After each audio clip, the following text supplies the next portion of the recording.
Level 1. The Servant of the House, the Nameless Novice. You wake up to the smell of damp stone and cold vinegar, but the first thing you truly feel is the silence. There are no birds chirping here, only the rhythmic slosh of a mop in a bucket. You are a servant of the House of Black and White. In the hierarchy of the most feared guild in the world, you are the foundation, the hands that clean what the world forgets. You aren't an assassin, you aren't even a someone yet. You sit at the very bottom, a ghost haunting the halls of a temple in Bravos, stripping away the layers of your former identity like old skin. Your enemies aren't men with swords, your enemy is yourself. Your challenge is the war of memory. Every time you think of your mother's face or the name your father gave you, you fail. You deal with the grueling, repetitive labor of scrubbing floors, washing the bodies of those who came to the temple to die, and serving the many-faced God by simply existing without an ego. Your strengths are invisible. You learn the layout of the house like the back of your hand. You learn to move without making a sound, to observe without being seen, and to listen to the secrets whispered by the dying in their final breaths. The pressure is the total erasure. If you hold onto a single trinket from your past, a needle, a coin, a ribbon, you are not ready. The danger is the blindness of spirit. If you cannot become no one, the temple will swallow you whole and you will become just another face on the wall. A typical day involves 8 hours of sweeping the Great Hall, followed by the grim task of draining the blood from a fresh offering in the lower sanctum. You think of Arya Stark, hiding her sword beneath the rocks, struggling to let go of the girl who wanted revenge so she could become the girl who could achieve it. But as you pour the gift into a stone cup for a suffering soul, you look up at the statues of the many-faced God. You realize that while you clean the temple, there are those who carry its will into the streets. You're tired of washing the dead. You want to know how they got there. Level 2. The Acolyte, the Student of Shadows. You wake up not to a bell, but to a test. You open your eyes and realize your world has gone pitch black, not because the room is dark, but because a master has taken your sight. You are an acolyte. You have moved past the brooms and the buckets. You have begun the blind training. In the hierarchy, you are the student of the craft. You sit in the middle ground, where your body is being forged into a weapon and your mind is being turned into a library of lethal knowledge. Your enemies are the streets of Bravos and the liars. Your challenge is to navigate the city without eyes, learning to tell the difference between a merchant and a cutthroat by the sound of their stride or the scent of their sweat. You deal with the game of faces, a psychological torture where you must tell a story of your life, and for every lie you tell, you receive a stinging blow. Your strengths are heightened perception and linguistic mastery. You learn to speak half a dozen tongues, to blend into any crowd, to identify a poison by the faint metallic tang it leaves in the air. You aren't just a killer, you are a chameleon in training. The danger is the permanent mask. If you lose yourself too deeply in a role, you might forget how to come back. The pressure is the no mistake policy. If you fail a test of observation, you are beaten. If you fail a test of poison, you die.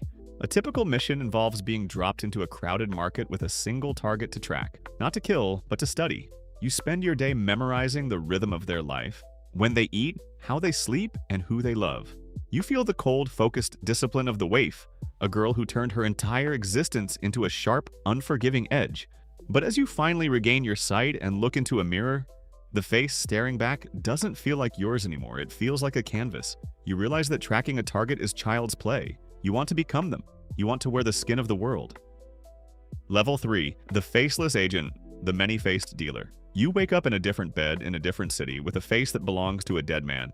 The stubble on your chin is coarser than yours, and your reflection in the polished bronze bowl is a stranger's. You are a faceless agent. You have ascended from the halls of Bravos to the theater of the world. In the hierarchy of the guild, you are the active hand, the one who brings the gift to those whose names have been whispered with a coin.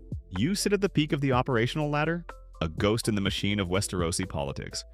Your enemies are detection and attachment. Your challenge is the deep cover. You might spend 6 months as a simple stable boy or a grieving widow, waiting for the one perfect moment to strike. You deal with the physical toll of the changing, the way the skin of the dead clings to your muscles, the way their memories try to bleed into your own mind. Your strengths are total infiltration and lethal precision.